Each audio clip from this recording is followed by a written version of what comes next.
جب قائد اعظم بیمار تھے، ٹی بی 3rd stage کو پہنچی ہوئی تھی، بستر مرگ پر تھے، ہمارے ہوتے تھے میو ہاسپٹل میں ٹی بی کے پروفیسر تھے، ٹیوبرکلوسس کے، ریاض علی شاہ۔ ان کی ڈائری میں انہوں نے ایک واقعہ لکھا ہے قائد اعظم کے بارے میں، وہ ذرا آپ سن لیجیے۔ وہ لکھتے ہیں، میرے لیے یہ بات حیرت کا باعث تھی کہ لاہور سے زیارت تک کا سفر طے کر کے میں شدید بیماری میں مبتلا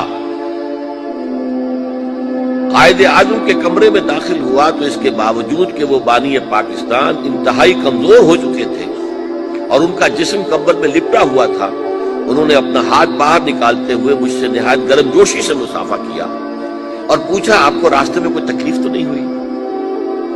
مرض الموت میں مبتلا اس عظیم انسان کے اخلاق، تواضع اور انکساری کی یہ اچھوتی مثال تھی۔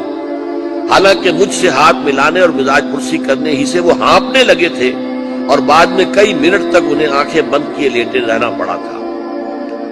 ایک بار ہم خوف زدہ تھے کہ خون اور تھوک وغیرہ کی تحقیق کے جو نتائج سامنے آئے ہیں انہیں قائد اعظم کا کیسے پہنچائیں۔ انہوں نے از خود ہماری پریشانی محسوس کر لی اور بولے، آپ جو کچھ کہنا چاہتے ہیں کھل کر بیان کریں، کیونکہ بیماری کی نوعیت معلوم ہونے کے بعد میں آپ سے زیادہ تعاون کر سکوں گا۔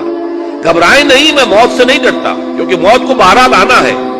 البتہ اگر آپ کے پیشے کے اصول راستے میں حائل ہیں تو میں آپ کو مجبور نہیں کروں گا۔ ایک بار دوا کے اثرات دیکھنے کے لیے ہم ان کے پاس بیٹھے، میں نے دیکھا کہ وہ کچھ کہنا چاہتے ہیں۔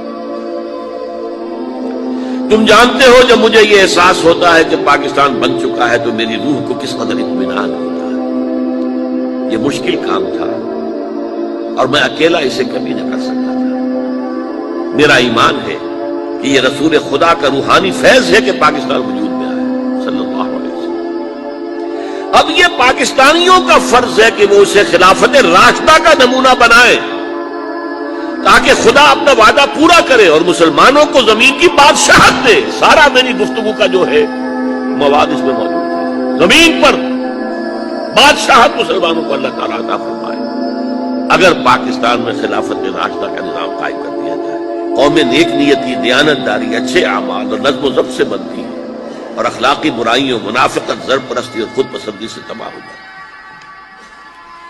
یہ وہ ہے کہ جو ڈاکٹر ریاض علی شاہ کی ڈائری سے یہ اقتباس روزنامہ جنگ نے شائع کیا ہے 11 ستمبر 1988 کو۔ یہ تھا مقصد اس پاکستان کا۔